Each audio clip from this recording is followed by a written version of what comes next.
Howdy, in today's video we're going to be making some beef jerky. This will be the first time I've ever made beef jerky. Hopefully we can all learn something together. Let's get started. So first we're going to be using two different cooking methods or drying methods. We're going to use a normal oven, a gas oven, and an air fryer. I don't have a normal dehydrator. That's also, I think, the best method you could use, but you would have to have that specific tool. We're also going to try two different recipes. I'll get more into those and show the ingredients. They'll all be in the description, but I'll also explain through them as we get to that part of the video.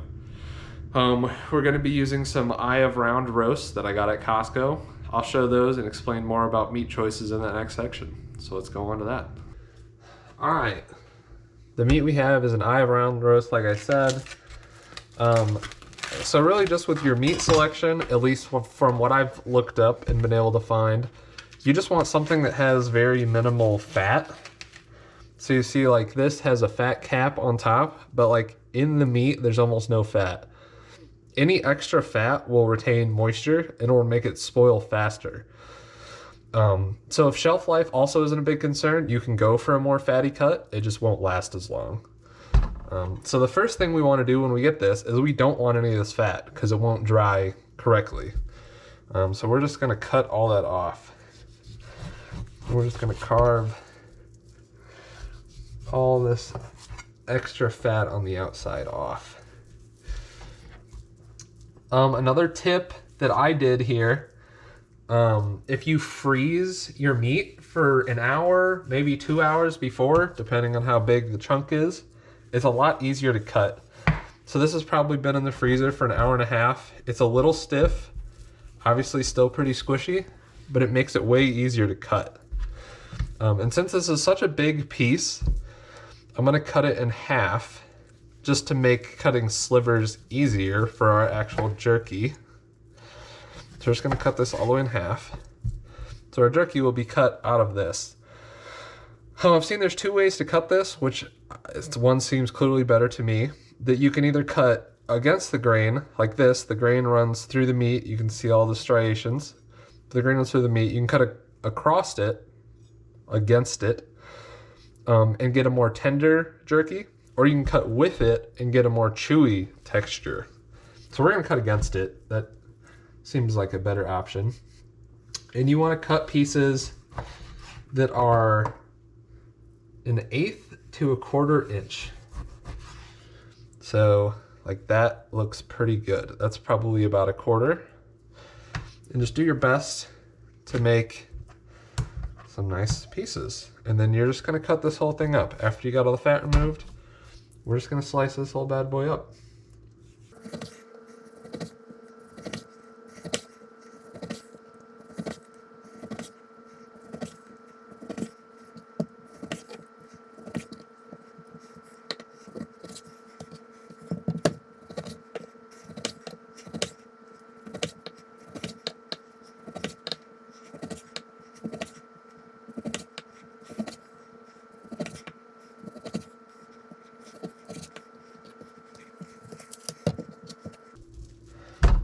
All right, and we're gonna do the same thing with the other one. We're gonna cut off the fat, we'll cut it in half, and then we'll cut slices as well.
One more thing I want to talk about, this intermuscular fat like this, it isn't a problem to have a little bit. You do not need to cut that out.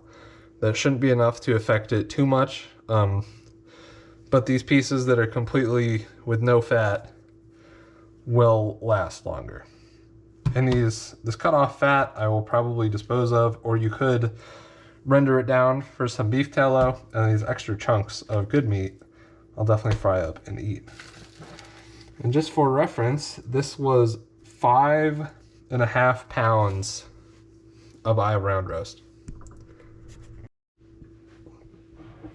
All right, and now that we have this all cut up, we're gonna move on to making our 2 marinades. All right, this is gonna be our peppered bacon marinade. This is gonna be enough for 2 pounds of beef. I had 5 when it was uncut. It's probably around 4 now, maybe a little bit higher, but this should work. So we're just gonna put everything into a Ziploc bag.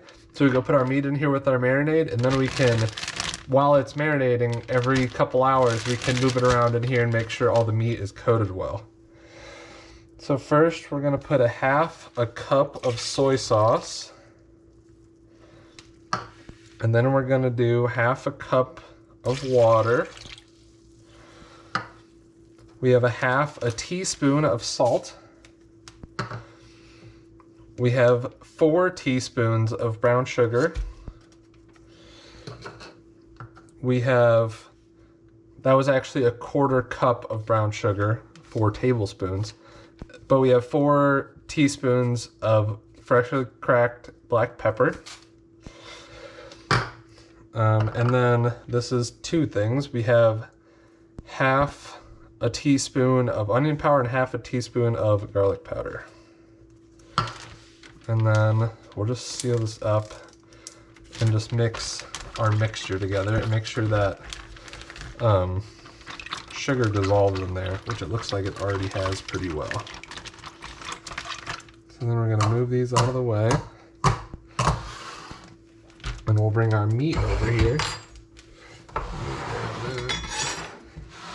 Bring our meat over here, and I got it kind of divided into 2 piles, and then we'll put 1/2 of it in with our marinade. So I'll just shove this all in here.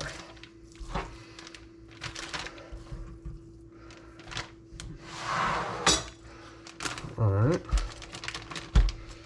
And then we'll seal up this bag. And then once it's nice and sealed, make sure it's sealed. You don't want to be making a mess all over the place. And then you can kind of mix it up and make sure all your meat is coated. And then once you have it all coated, I'll mix it up more in a minute. You'll want to put it in the fridge from 6 to 24 hours. I'm just going to leave it in there overnight and pick this up again tomorrow. But we'll mix it up, we'll put it in the fridge, and then we'll start on our other flavor. All right, for our second marinade, we're gonna do a teriyaki kind of marinade. We're just gonna use the same bag idea again. So the same as last time, actually. We're gonna start off with 1/2 cup of soy sauce, 1/2 cup of water, and then we're gonna do 2 tablespoons of rice wine vinegar. We're gonna do 4 tablespoons of sugar. We're gonna do 1 tablespoon of garlic. I just had already minced up garlic. I get it in a big jug from Costco. But if you had fresh garlic to cut up, that'd probably be even better. Put that in there. And then we're gonna do 3 teaspoons of sesame seeds. And if you want to add a little heat, you can. I think I might actually. I have these pepper flakes that are actually Hungarian hot wax peppers that I grew in my garden and dried out. We're going to put just a dash in there. They're pretty spicy. Just for a little heat. We'll put some of those in there. Maybe a little more. All right. And then we're going to do the same thing. We'll mix this up a little bit. We'll make sure everything gets combined, the sugar gets dissolved in there, and then we'll put the rest of our meat in this bag. Alright. We'll get our meat over here. And we'll put our meat in here. Alright, we got the rest of our meat in there. And then I didn't do this on the last one, but definitely get the air out of it. It'll make it a lot easier to mix up. Let the air out of the bag. Then we'll just kind of mix this guy all up. Make sure all the pieces of meat get incorporated. And then we'll also leave this one overnight, and I'll be cooking them tomorrow. I'll also, as much as I can, every couple hours, if you have to leave them when you sleep overnight, it's not a big deal. But just try to mix them up every couple hours when you can. Make sure they all get covered evenly. And then let them rest in the fridge. Don't leave them out on your counter. I know that seems pretty obvious, but food safety is still a big thing. After they're cooked, they'll be shelf stable for a limited amount of time. But right now they're not. It's still raw meat. Put them in your fridge. All right, it's the next day. I took the bag out of the fridge. I put it in the sink and put it in the strainer just to get all the extra juices out. And then we're gonna put it on a rack. So we're just gonna take each piece and start laying them out on here.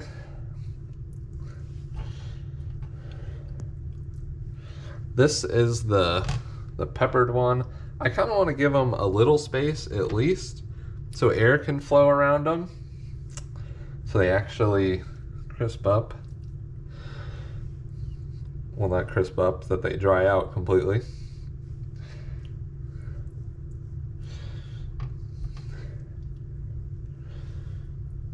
Put these all out here. And then I'll do this with the other tray and maybe a couple of my air fryer trays, and then I'll get back with you.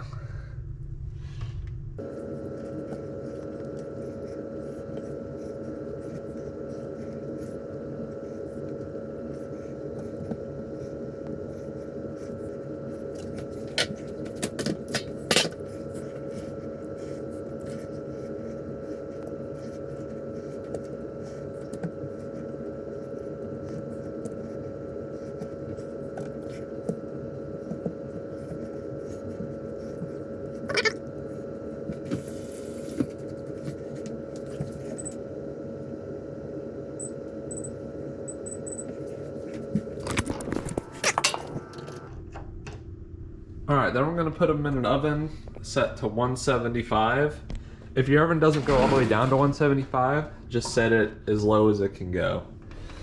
And we'll just put these in here.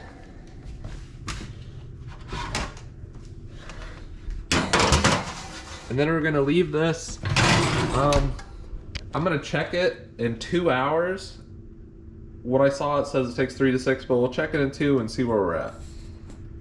And then I'm gonna get the other bag out and strain it, and then we'll put some other 2 more racks in the air fryer. All right, I got my teriyaki ones out of the fridge. I have 3 trays from my air fryer. We're gonna fill those up. I also have 1 more tray I could put in my oven if I have to, but hopefully it'll fit on these. I'm not hopeful that it will. That's my oven preheating. I'll lay these around here. I'm curious to try these teriyaki ones, see how good these will be.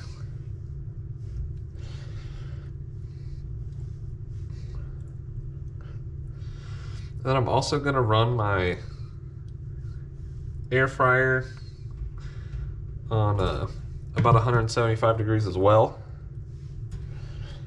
And then it shouldn't make too much of a difference. If you have either one, I really don't think it matters which one you use. But if you only have one or the other, then there you go.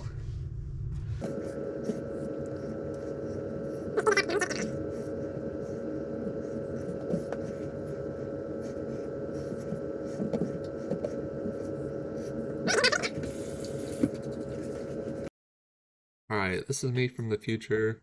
It turns out my air fryer is just dead. You can do this in the oven, and obviously if your air fryer actually works, it would work just the same. So I'm just going to cut out the rest of the clips from here out on out that have anything to do with it.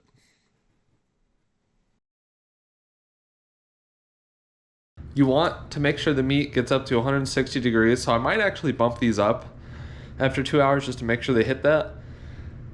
And also, from what I read, let's see what this says. From what I read, you want it to break apart and not bend. That's how you know it's done. But you also don't want to you don't want to have chips. So you don't want to overdo it either. But we'll check on it in 2 hours and see what we got. So this has been 3 hours at 170. I haven't changed it at all. Which maybe my oven just runs hot. I don't know. But these are starting to look great. So what I saw to try is just to set one to the side and wait until it cools down and then see what the texture's like after that. So we'll just take a piece and we'll set it over here and let it cool for a second and then we'll try it. I'm guessing we still have a little bit more to go, but we're probably getting close, and then maybe I'll put the other ones in the oven if I have to. Alright, so I actually already ate a little piece off. It tastes great, and it is cooked through all the way, but it's pretty flabby still. This piece is cooled off. But it looks like we're not cooking the bottom side as well as the top. So I'm gonna go ahead and take these out and flip them over. It seems like we're just not cooking both sides very well. But we'll just take these out and flip them over.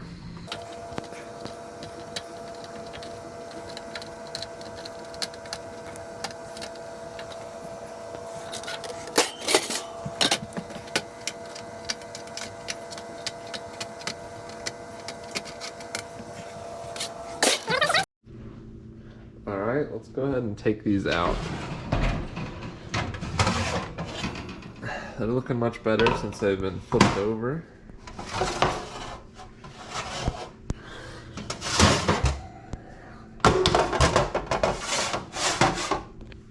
Alright, and then we're just gonna take all these and put them on this plate for now.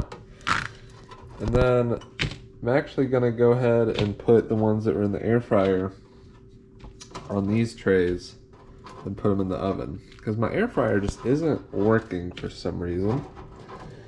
I'm not sure why.